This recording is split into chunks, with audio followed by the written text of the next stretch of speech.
Hello, everybody.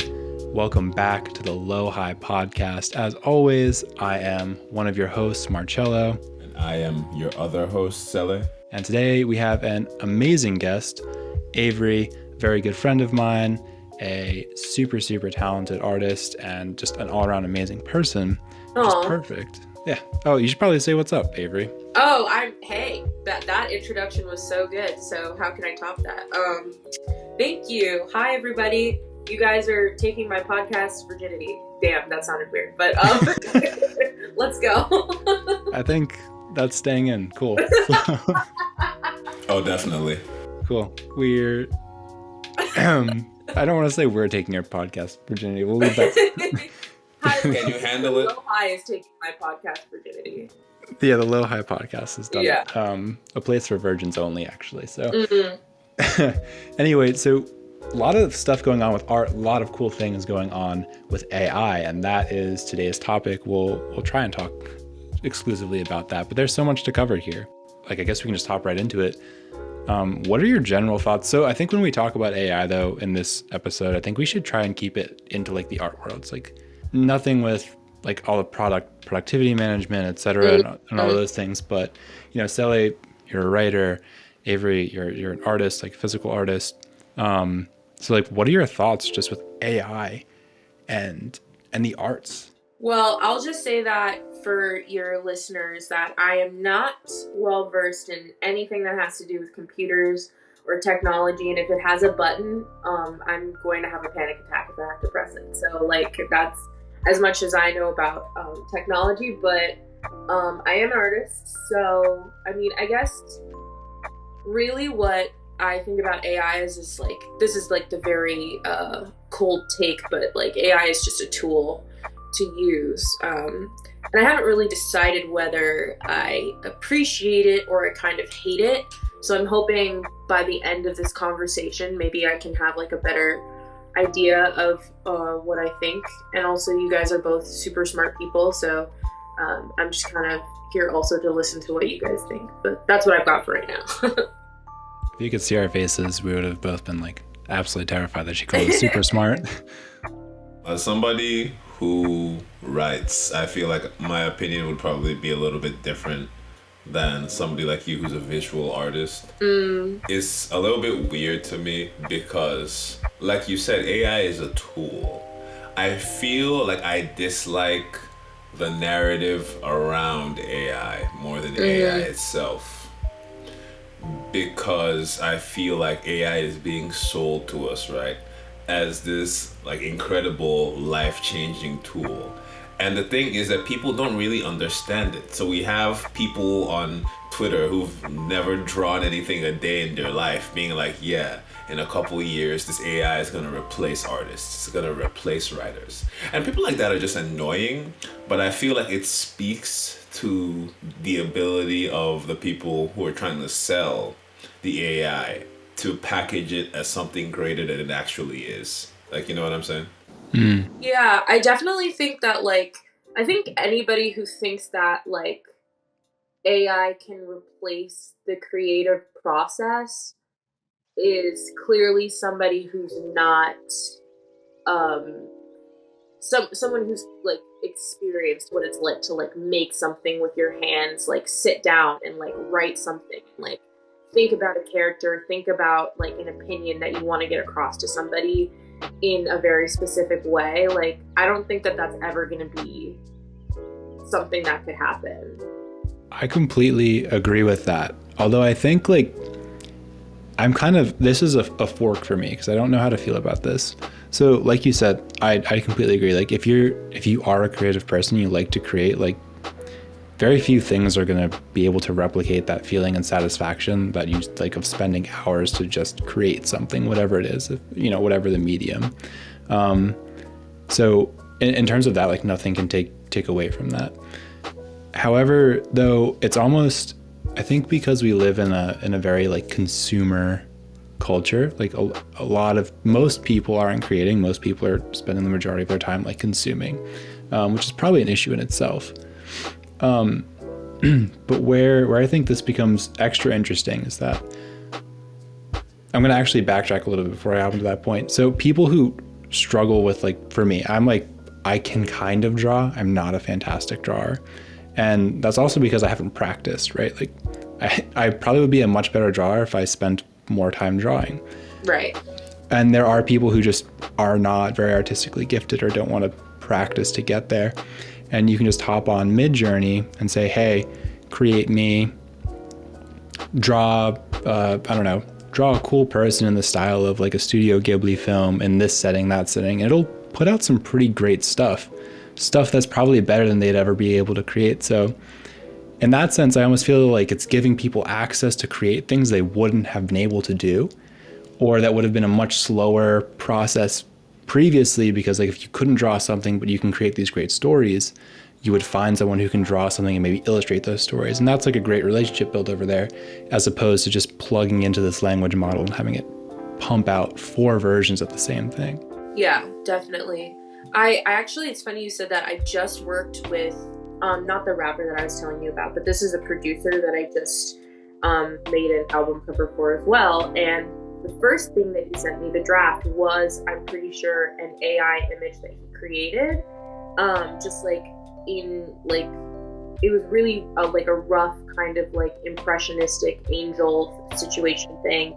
And it's really funny because he kind of just gave that to me and was like, hey, go crazy, you know? And it ended up looking nothing like the album cover that we decided on, like ended up looking nothing like that. But it was like a really good jumping off point. Like a reference for him. Yeah.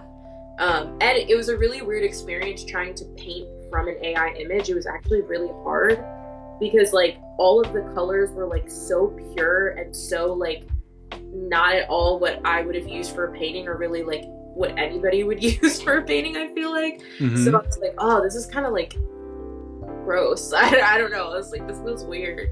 Wait, so this is super interesting to me, actually. Can you try and like go as in depth as possible? So like you got this computer generated image that you kind of had to reference? Yeah. So the first thought was, he was like, okay, here's this reference, here's this photo, and it was like very colorful. It's kind of this like roughly drawn angel, like kind of coming down and reaching down and like touching this person. And I don't know if you guys are familiar with Gauguin, but he was this expressionist painter that worked very closely with Van Gogh. And he would make these like really like religiously charged, like kind of trippy, almost like surrealist like paintings, and it reminded me a lot of that. So I'm getting off track, but it reminded me a lot of that. No, I don't think that is off track though, because AI art, like it just copies art, like, so it probably referenced. Right. Yeah. So there's probably a lot of his work was referenced for that. So yeah, you were so right. I never thought about it that way. Yeah. Well, I at first I was like, okay, like maybe I can just like make this in my own style, or like take this and use the colors or pieces of it, or zoom in or zoom out, and like focus on particular focal points in the painting. But I realized as I was trying to paint it, like it actually was really hard to like replicate, because there was so much detail, first off, even though it was like not a hyper realistic painting, but it was like very detailed. And the second thing was I was talking about the colors. The colors were really weird. Like they were super saturated, like just really bright chroma. And like the pigmentation was really odd. It was like he was only using, not he, I don't know why I'm referencing the AI as a man. It was like it was only using primary colors. So like red, blue, and yellow, and then like a very like normal green color. So like as if it got out a box of crayons and like didn't do any blending, didn't do any mixing, and just like went bop, bop, bop, bop, bop, and like put it on there. And so for an artist, like you're trained in school to not just put like paint out of the tube and paint it on there. Like you're supposed to like mix and almost find your own colors and create your own like depth in your colors and mute them or lighten them or do anything you want if you know anything about color theory. And so for me, it was really odd to paint that way because I wasn't making my own colors. I was literally, to replicate what I was seeing, I had to be like, okay, yellow straight out of the tube, blue straight out of the tube, green straight out of the tube. And it just created like this really garish kind of like weird, not at all what it looks like, but just like worse. So that was really hard for me to do. Did it feel unnatural? You're saying like it almost felt like an unnatural series, Yeah. like progression? Yeah, it felt really unnatural. It felt almost like I was doing like a paint by numbers situation. Like, What does I that don't know. mean? I'm sorry. Like No, paint by numbers. you're fine. Like paint by numbers, you know, those like they'll give you like a canvas or like a piece of paper, and it like 1 is yellow and 2 is red and 3 is green, and like you just paint the little like squares that have all the that correlate with the numbers. It felt a little bit like that. Just like creating it, not the image itself, but creating it felt really, unnatural is the best way. I was almost gonna say like unearnest, but I don't know if that is a word. But like not earnest. It felt like it wasn't natural. Yeah, I kind of just have one more, because it's so interesting to me. Because you've probably done reference painting in the past, or like trying to replicate the style of certain other artists, right? And so did this feel different from that in a certain aspect? Yeah, way different. I mean, it's funny, right? Because like as we progress as a society, like we will always be implementing more technology into our artwork. That's just the way that the world is gonna turn. And so I remember when I was in college in Florence, like people would say don't paint from photographs, because printed out photographs, like you can't capture the light correctly, you can't capture the color correctly. You know, you need to paint from life, you need to paint with the person in front of you. And so it felt almost like how people are talking about photographs, like how I'm talking about AI, is almost like, no, you need to paint from like a real reference, quote unquote real reference. So yeah. That's interesting. That's really interesting. I feel like the conversation about AI, especially in the circles I exist in, especially online, people are very staunchly like AI is not art. I don't know if you ever heard of a program called Nightshade. No. It is this like little program that artists put when they upload art online, they add it to the photos or their paintings, their drawings, or whatever it is, and it poisons any AI that tries to learn from it. Oh, that's so interesting. It's crazy as hell to me, but I feel like it shows that there are people who are very staunchly against AI art in all its forms. Because if I'm giving my personal opinion, I feel like people should be able to use AI art as much as they want. But I feel like you can't have a computer making art for you and be like, oh yeah, I'm an artist. Because that's like, if I'm trying to think of a good like parallel to that. It's kind of like doing karaoke and being like, yeah, I wrote this song. Yeah. I think this is an interesting point as well, because that is a debate that's happening a lot online. It's like AI artists are people who, like, because you have to know what prompts to give it to generate certain images, etc. But at the same time, again, I think the karaoke example is pretty good, but it's like everything, because AI is just the quickest referencing, I think conglomerate might be the right word, possible. Like if you say do it in X style, it's literally just going to go essentially compile all of this certain type of person's work into the prompt that you gave it. So I don't really think you can claim ownership for that either, but it's also like at the same time you're the one. It's like if I want to, I'm not Picasso, I don't have that same style as Picasso, and I don't think AI would be able to replicate. Like if I were to tell Picasso to draw like, I don't know, a hot dog eating a hot dog, which is a ridiculous example. I don't know, that's what came to my head. Cannibalism. Yeah.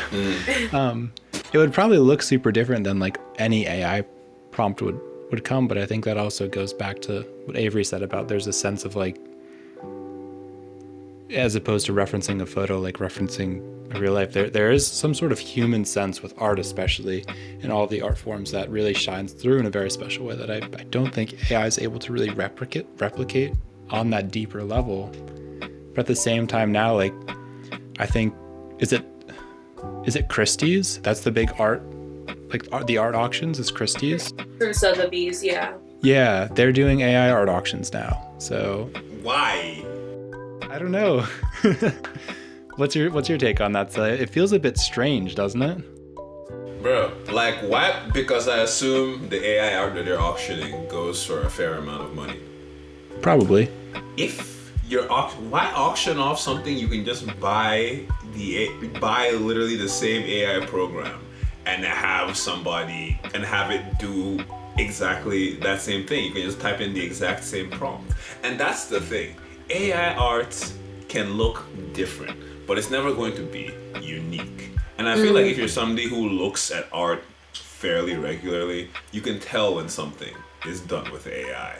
And we're moving into this space where there has been like a mass adoption of this AI art without it fully being refined. Because I was in Florida, I think it was, and we went to this. This was in Atlantic City actually.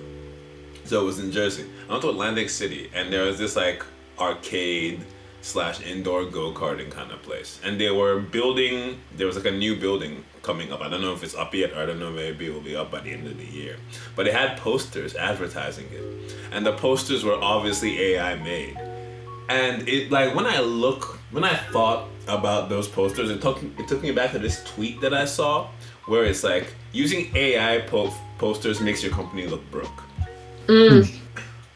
And that's the thing. I feel like we're about to see, like, I'm going to end up having the reverse effect. The AI is going to saturate art so much, people are going to start offering services with a guarantee that, it was made by humans. And I feel like that's going to be good in like the longer term, but in the shorter term, I feel like it's going to damage people's attitudes and perception towards artists, because there's already people who are like, art isn't a real job. I'm sorry that you're not maximizing shareholder value or getting permanent injuries by carrying concrete all day. Yeah. Like, art is important. I feel like art is one of the most fundamental parts of human expression. Like, the only way I can think of it is that person who was like, I now believe in a human soul because AI art has showed me what happens when art doesn't have that. Wow. Yeah, that is a really cool quote. I mean, and what you're talking about is really interesting, Sally, because there is like a whole aspect of like copying and like doing recreations and like sitting in front of an old master like a Velasquez and like trying to, paint a copy of a Velasquez. And the reason that you're doing that is because, you're trying to turn yourself into AI, like in kind of a weird way. Like you're trying to learn from a master so that you can replicate that in your own work, like the techniques and stuff. But it is being filtered through like a human lens. And I think that the thing with a human lens or like a human is like we're flawed, and that's what makes whatever comes out on the other end more interesting, as opposed to something that's so synthesized and like clean. That's my problem with AI art is like it always looks too smooth and too clean. It's like, you want those rough edges, and I hope, Sally, what you're saying is going to come true, because damn, I could make some money off of being like, no, I'm a real person who made this. Look, there's a ripped edge, I spelled something wrong. No, honestly. And it's weird because you don't even think about, most people aren't going to care about the implications of this, because they don't care, because most people aren't artists and they don't really care about this stuff until it starts to directly affect them. And I don't want, I feel like I'm getting kind of preachy, but I feel like I don't want I don't know, this is not a word, but I'm making it up right now. The Starbucksification of art. Or like the Apple Storeification of art. Do you notice how at some point past the mid 2010s, everything kind of started looking like an Apple store? Like it's all very it's very dry, very pristine, very a lot of white colors. Pretty sanitized. Very sanitized is a very good word. And that's the thing, AI art at its core, by virtue of what it is, which is a computer following an instruction, is going to be sanitized. Like, you can feel the lack of soul in AI art. That's just me personally, though. I feel like I'm talking a little bit too much, but the whole idea of, oh, yes, I'm making this art, and I feel like AI art has its place, don't get me wrong. Like, oh, if you want to make a PowerPoint, if you want to do presentations like inside of a company, or you're trying to like make a map, like trying to make a map, or like, oh, like safety guidelines or something, then yeah, that's something that I feel like you can definitely use AI art for. Oh my god, this is like, but the thing is that the way people are using it is kind of embarrassing, because I saw this tweet literally yesterday that somebody was reading fan fiction. And fan fiction is just like one of those things that when I found out it existed and that people wrote it about like real people, like One Direction and stuff, that made me a little bit scared. But somebody was like, oh yeah, I was reading this fanfic the other day and I saw like in the middle of the paragraph, I saw the prompt that the author had used. Really? No. To plug this into the AI and that have it write the rest of it for crazy. them. And I'm like, bro, you're using AI to write like your weird niche fan fiction. I feel like your freakiness needs to come from the soul, or like your audience is not gonna feel that. Like, am I wrong? Am I being crazy right now? Wow, no. I want authentic freak only. Yeah, I was like definitely like an AO3 like Wattpad girly at some point in my life, you know. And if I found out that my Wattpad content was coming from a machine, I would feel cheated. I would feel absolutely cheated. Like, I would feel violated. Yeah. Like, there's people who got shot and kept writing their fan fiction. Then they're like, oh yeah, author's note, sorry it came out a little bit late, I got shot. But now I can accurately describe what being shot feels like. And that is real commitment. A machine cannot replicate that. Yeah. You know what makes me the most scared though is that now AI has been trained to know what the us freaky millennials / Gen Zers were into in like Wattpad, and now like maybe it's coming up with its like own fantasies and stuff like that. Like, it's being trained on like crazy fan fiction stuff. Like, who needs that monster? You know, I don't need it to know that much about me. No, that we do not need that. I feel like if we start letting the AI write smut, it's gonna disrupt society in a way that we're never gonna come back from. Yeah. It's already writing smut. I can just say that. Like, one of the, this is not in the least gross way possible, in the most statistical way possible. Like, all new innovations go to the sex industry first. Yes. So. Rule 34. Oh, wait. I remember, this was 2 years ago. I was still living in Boston. A mutual friend of ours, I'm not gonna say his name to protect the identities of the innocent, but he approached me. He's like, yo, I got this AI girlfriend app. Do you want to check it out? And I was immediately sussed out, because why do you have this? Like, you're a single guy. Like, a single guy in his 20s having this looks bad. Like, you understand that the optics are not very good. I mean, we know why he has it. He was exploring the new technology. And I said, why should we do this? He said, no, listen, we're philosophers. We need to tread this ground first. And I was like, you know what? Let's see what happens. And it was weird, because it's like, okay, I'm just talking to a bot. Like, talking to chatbots isn't anything new or unique. We've had chatbots since what, the late 90s? Yeah. And I was thinking, but like, the more I interacted with it, because there's a point where I was like, okay, don't text me anymore. And like, a day passes and it texts me, it's like, oh, are you still angry? And I'm like, whoa. And I feel like that's the thing. There's a whole subsection of people who are living without the warmth of another person in their life. Yeah. And like, everybody talks about, like, male loneliness epidemic. Like, bruh, like, a lot of people who are lonely for a reason. That's just, and I don't like saying that. It sounds bad, but it's like, so when you spend enough time online and you interact with people, you're like, you're probably out there retweeting the male loneliness epidemic, but bro, you're a creep. And you can't be like, oh, you're a creep, because they will never listen to you. They will never change.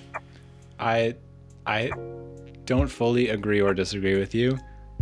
And this is definitely, I'm going to steer the conversation away from that because that's a whole separate episode. That got a little bit too serious. We might have to cut that. That's my we could, but we could keep it because it is also true. I think that's fascinating. And I think that you can't tie that into the episode because I honestly think like most art is like made out of some great feeling of like loneliness or passion or love, so like I don't know, in some like white box gallery in the meatpacking district, there is a conceptual artist who is like, I trained an AI bot, to be a lover. And so, people come in and they talk to the AI bot and it talks back to you. And that's just conceptual performance art, Interesting. Yeah.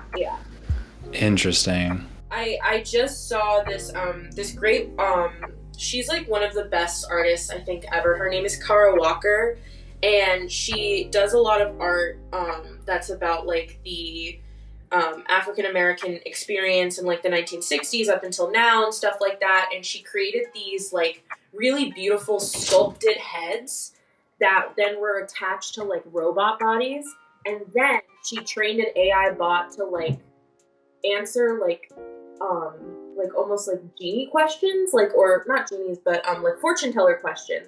So people would walk up to these like all black figures with these sculpted heads and like these AI body or robotic bodies, and they would spit out like fortune cookie fortunes onto the ground. That was like, yeah, but they were all AI, so every single one was different. It's really, really cool. Yeah. See, because it's like, it can be a tool as well. Like it kind of expanded the horizon of what we can do, like things that we can accomplish too, especially as like smaller, like artists can use it in a lot of ways. And yeah, it's tough because I don't really know my take. So did you have something you wanted to bring up? Like, I think that art as like a facet of being human is inherently tied with the desire to be seen or heard, to like share your internal experience with the world. And I feel like the danger of AI art is that a lot of the people who call themselves AI artists, they're not really sharing anything.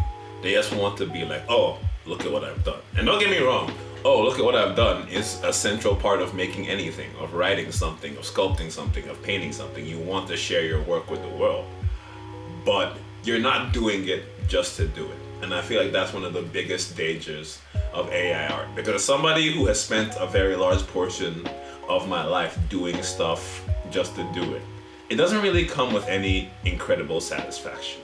Yeah. That's a really good point. No, you got it, Avery. Oh, I don't know how to have conversations.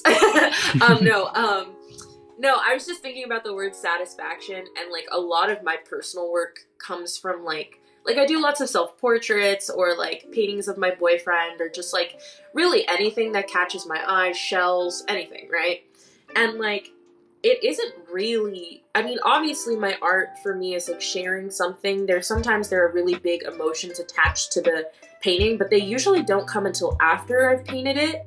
And mostly the actual painting part is about satisfaction. And I'm sure, Sally, like, you get this. Like, if you're working on a piece of writing or you're working on just, like, any type of visual art, there's, like, this weird feeling of, like, I don't know, like, yeah, it's satisfaction. It's, like, this crunchy, like, beautiful, just, like, yeah, I made this, like, with my own two hands feeling that I don't get from anything else. And I feel exactly how you feel, where if I was making stuff with AI, I'm not sure I would still get that feeling. And that feeling is like the main reason I paint, because it like, I get to feel like that. No, absolutely. Because any form of art, you're not just like connecting with others, you're connecting with yourself to make that art. And it is, I'm not gonna say, like, I feel for like a lot of people, it's like a necessity. Because I don't know if you saw that meme that said if an AI cannot want to commit suicide, it cannot make art. And it's kind of like, it's very morbid. And I was kind of like, is that a little bit extra? But like the more I think about it, it's like, yeah. It's like a form of expression. An AI can't grieve, it can't lust, it can't desire. And these things are like so deep into art. Like there's this whole joke that a lot of like comic books or like animated stuff is just like, the writer's barely disguised fetish. And it's like, yeah, it's unfortunate, but every so often you need a legitimate freak behind the wheel to make some real art. I recently, okay, this is going to be a bit of a side, but like, you're kind of right. That statement feels particularly right because I just started watching like Chainsaw Man, and it's super freaky, but freaky as hell, man. It's also super extremely good. Like all of the freakiness, yeah, worth bearing through if you have to bear through it. Like I wasn't enjoying it.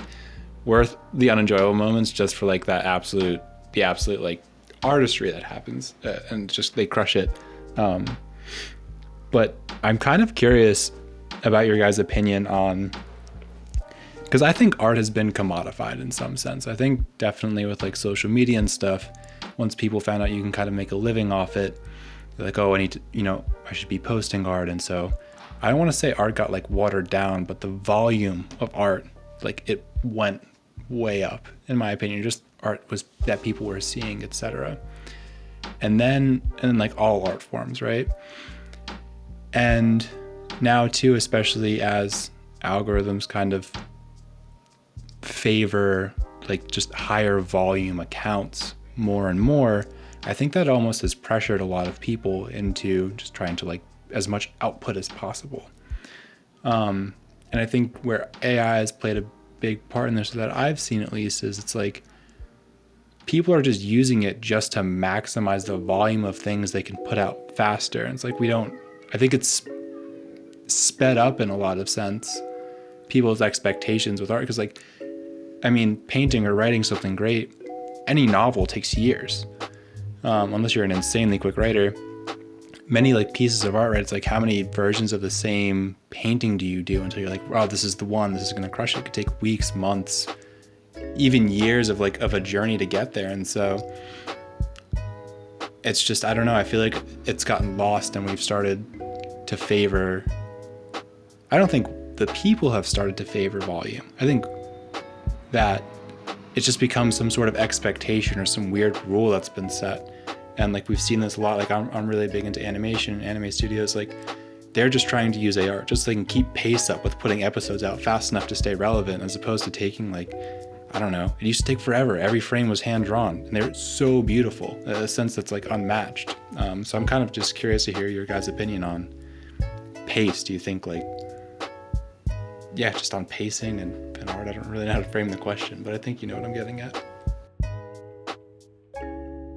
Yeah, I mean, I think that, the commodification of art has like always been an issue in my mind, at least, especially like we're living in like what historians would call a postmodern era. So basically, like, when you go back and if you've taken like an art history class, or like just like been in a museum, that there's like impressionism and expressionism, and then contemporary art and modern art, and all of those things are based off of like a style, like a fad. And right now we're living in this really weird time where people are just kind of doing whatever the hell they want, so they can't really like categorize it right now. And I think a lot of that has to do with the fact that people have realized that art is really a really, really good way of like laundering money and like keeping money and like hiding money. And so like the more art you make, the more, like, this sounds really morbid, but like the more drug dealers will like want to pay for it for like $6 million for a painting. And then like, when the IRS or the FBI comes knocking, they're like, well, I don't have any drug money. I just have this really great painting by so-and-so, and obviously that's not like all of it, but I do think that like art has been kind of like taken away from people, like, it's supposed to be like the most accessible thing. Like, all you need is your eyes, or, you know, somebody to describe it to you, you know, or just, you know, being able to listen to it. And now it's like, when we talk about art, like, I'll talk to my kids and they'll be like, oh, art, I don't know anything about art. Art's for rich people. That's usually the thing that I get, is that art is for rich people. And so, like, that makes me incredibly sad. Like, yeah, that was the only thing I had to say about commodification. It makes me sad. Yeah.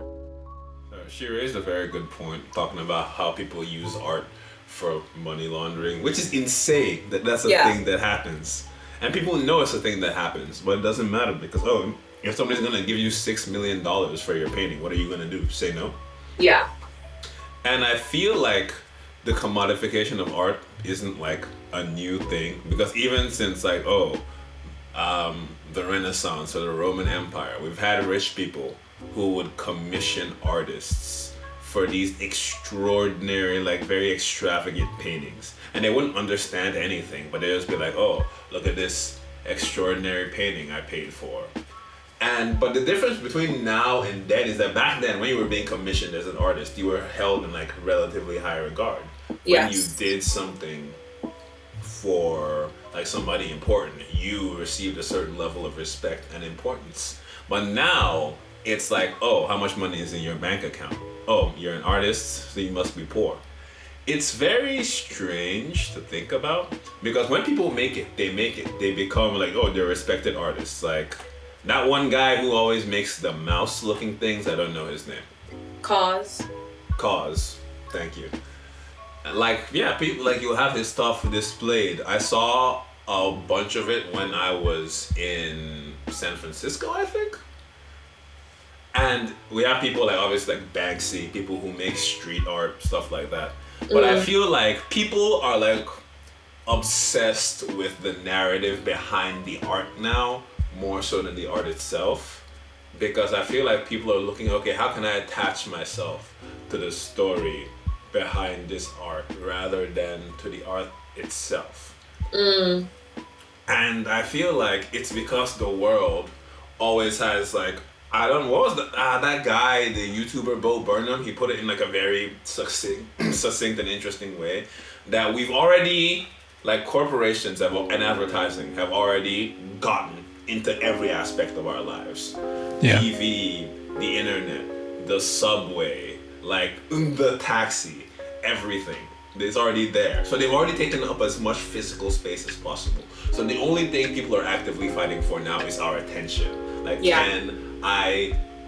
can I get somebody to look at this? And can I make them to want to show this to other people? And the thing is that I feel like there's an opinion about art, like, that's not in a museum. That it's like, oh, this is just a thing to look at. Like, you look at it and you're like, that's okay, or that looks good, or that looks bad. And I feel like most people, because life is so fast-paced, most people don't have the time, or they feel like they don't have the time to appreciate art. So it kind of feeds, it's like a cycle that kind of feeds into this machine that, oh, people feel like they don't have time for art. So they attach narratives to art to make people be like, oh, I have to see this. But then that encourages people to make more stuff that, oh, I just need to get it out there so people can see it. Yeah, so or like shock value. Yeah. Yeah. So I feel like it's more of like a downward spiral than a cycle. Because I feel like eventually, AI art is basically the end of the spiral. That, oh, there's no real soul behind it. It's just something, it exists to be seen. And I feel like if things just exist to be seen and to be done and for like no other purpose, I think that's kind of like the end of art. But maybe I'm being dramatic, I don't know. I almost think it makes, I don't want to say actual art, feels like a bit, I feel like I almost can't say actual art, right? But I think it places more, I think people will appreciate genuine art that comes from people a lot more, because like you said, like we're flooded with things that are just exist just to be seen for a few seconds, and that's it. And I think, I mean, with me at least, I'm able to say like, wow, it may not be the most polished, but someone really put their soul into this, and it's making me feel a certain type of way, or it's making me think about something, like it's evoked something in me. And And yeah, it's like you kind of can't get rid of that human connection. I think we're all living this human experience, the human condition together, and like I think art's one of the most powerful ways to it's not, I don't know how to say it. Like words can't explain what art can, about the human condition. And I think it's just a fantastic way to convey emotion that words can't, like sentence structures can't. There's this really great quote that I hope I don't butcher it totally, but it's like a mathematician's job is to take really complicated things and make them simple, and an artist's job is to take really simple things and make them more complicated. I love it. Yeah. So yeah, it's just, yeah, it's a weird. I know this is just like broad, but it's like kind of a weird time to like be a human being. Obviously, guys, do we live in a society? We live in a society for sure. Yeah, we live in a society for sure. I think that comes up every episode. We do live in a society. We do live in a society. It's weird though, for real. It is weird. I think I like that quote though a lot, Avery, because it's when I think about some of the coolest photos that I've seen, or something that really catches my eye and I just want to keep looking at. It's like an extremely zoomed in macro shot of something I would just, if I was walking, or my eyes would just glance right over, but this person took the time to really stop and study and magnify it. Like, yeah, that's making it inherently more complicated, right? Like I don't need to be that in depth with this flower, but here I am really looking at it and someone's taken hours to draw it. Very cool. It's very cool. Yeah. I think some of my favorite art is of like people who, I think it also is like a skill issue in my end, because I will never be somebody who can do like hyper realism or like super, super detailed artwork. It just, for me, it doesn't interest me, and I don't, like, I'm focused on other things, but there are some of the artists that I really admire, like will take, like there's this great painting, I forget who it's by, but it's just of two like tubs of water with leaves in them, and with like leaves in them. Leaves, like just leaves. Leaves. Okay. And yeah, so it's just like two like reflections of like leaves in like some orange buckets, and this woman spent like 2 years painting those two buckets. Yeah, and she just like sat outside and she never moved them, and she took a bunch of photos of them, and all she wanted to do was just paint these buckets, you know, with these leaves in them, because she saw something so beautiful and interesting in them for some reason. Do you think that is, well, I think that adds a whole layer. I know that you can't see it, right? If you were to see the final product, you wouldn't know that she spent 2 years on these buckets. But that to me is just, it's so much, that adds a level of richness that's saying like, yeah, I generated it. I spent like 15 minutes generating this. Yeah, I mean, sometimes I think that is impressive. But I will also just like play devil's advocate for a second. Picasso like painted his paintings in like 2 minutes. Like some of the best paintings that he's ever done were he's done in like, you know, 30 seconds, and he was a super quick painter. So I think there are a lot of people that can just like generate a ton of work and it still has the same value as somebody who's spent 2 years on a bucket. But yeah, like there is an awe aspect where I'm just like, damn, I could never, you know? It's like, that is some determination right there. That's some grit, you know? Yeah. I mean, that's almost admiring their character at that point. Like, wow. Yes, exactly. Level of dedication. Yeah. See, and I feel like that's the separation. Because for like us, it's like the dedication, the grit, the time that went into the bucket. But for a lot of people, it's just a bucket. And that's what AI art is. It's just a bucket. Yeah, you're right. Yeah. So, has your opinion on AI art changed at all, Avery, since we've started? I mean, it's only been like 40 minutes conversation. But has your opinion changed? Have you formed a bit more of one, or it's? Yeah, I do actually. I think what you just said, Sally, had was like the key and the key in the lock. Like that's what clicked for me. Yeah, it's just a bucket, you know. It's just a bunch of pixels that have been put together and somebody typed in an idea. I think I'd be much more interested in the prompt than the actual photo that came out, you know? No, I definitely agree. And art is, it's like humbling and like, oh, it makes you aspire to something at the same time. Because the human experience is not unique, but it's different for everybody. Like, there's nothing that you're going through that somebody else at some point in time somewhere in the world did not also go through. Yeah. And I feel like art is it can be very unifying in that fact. But not everybody can like see the feelings, the unity behind that art. Yeah. It makes me feel small, but like in a good way, you know, when you like think that like the universe is huge, like looking at a painting of something that like makes me feel some type of way, or maybe I've gone through, like you said, like there isn't anything that somebody else hasn't experienced. It makes me feel like, oh, you know what? Like there are some things that just don't matter, and that's like really, really freeing feeling. I think you said it very well, small in a good way. Yeah. Like,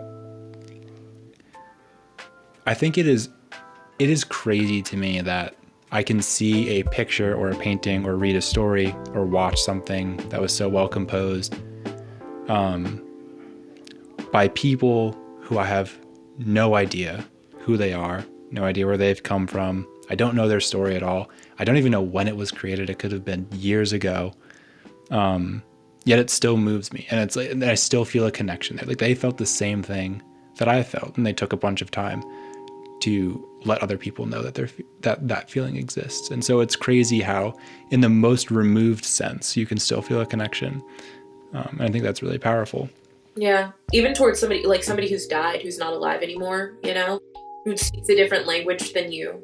Yeah. Yeah, we couldn't even talk. If I were to meet this person, we could not have a conversation. Yeah. I think that art is really beautiful because it has no purpose whatsoever. I think that's the most fun thing about it. It has no function. It's just there to be there and feel good or feel bad or just be. Maybe it has no purpose at all. And maybe a bucket is just a bucket, but like the bucket is cool. And yeah, those are my closing words. The bucket is cool, ladies and gentlemen. The bucket is cool. The bucket's cool. I think what you said is fantastic. Like I had this thought earlier today that like pointlessness or like doing nothing is such a luxury nowadays. Yeah. It really is. And that's really what, I don't want to say what it's all about, but that's almost what it's all about.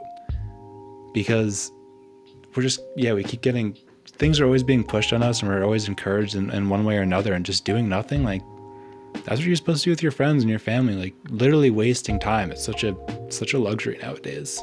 Yeah, it is. I always think about like the fact that like when you're painting, I'm just like kind of smearing mud on some Smearing mud. Yeah, no, like it's just like colored mud that I'm just like manipulating to like look like something. Like that's all it is, you know? And like people have been doing this since the beginning of time, whether they knew they were making art or not. So we're so small, and you know, and that's a good thing. And whether AI takes over the world or not, I don't think it's ever going to be able to capture that feeling of like just smearing mud on a piece of paper. No, she's completely correct. It's amazing because what is writing? Writing is like, oh, I'm going to make up these guys. And I'm going to make up some guys harder than anyone else has ever made up some guys. And It's going to be awesome. Yeah. It's beautiful. I'm almost curious though, like, because like we said, so much art in all its forms comes from the human condition. I would love for AI to make like art about the AI condition if it ever really becomes sentient enough. Like I want to know what that's like. What's the pain points? Yeah, I that really so hope cool. AI never becomes sentient though. That's like my nightmare. That is next level. I just did rewatch the first Terminator movie though, so it's like fresh in my mind. Oh yeah, they're coming for you, Sally, specifically. You guys want to read something really spooky? I forget who it's by, but there's this insane book called I Have No Mouth, But I Must Scream. Oh, about Am? Yes, yeah. That title alone gave me goosebumps. Yeah, and yeah, it's a crazy book, and it's about like AI taking over the world and being like the last person. But only read it if you're in the mood to be really depressed or freaked out. I'm ready. That's what we're here for, to be depressed together. Together, yeah. Together. And, before our machine overlords rise up, we just want to thank you so much for joining us here at the Low High Podcast. And I guess we're back, hopefully, and we're only getting better, like all of you, and like all art, except AI art. That's just my opinion, though. And we just want to remind you that if you are feeling high or if you are feeling low, you'll always have a place to go. Thank you to Avery for joining us, and thanks to all of you for listening.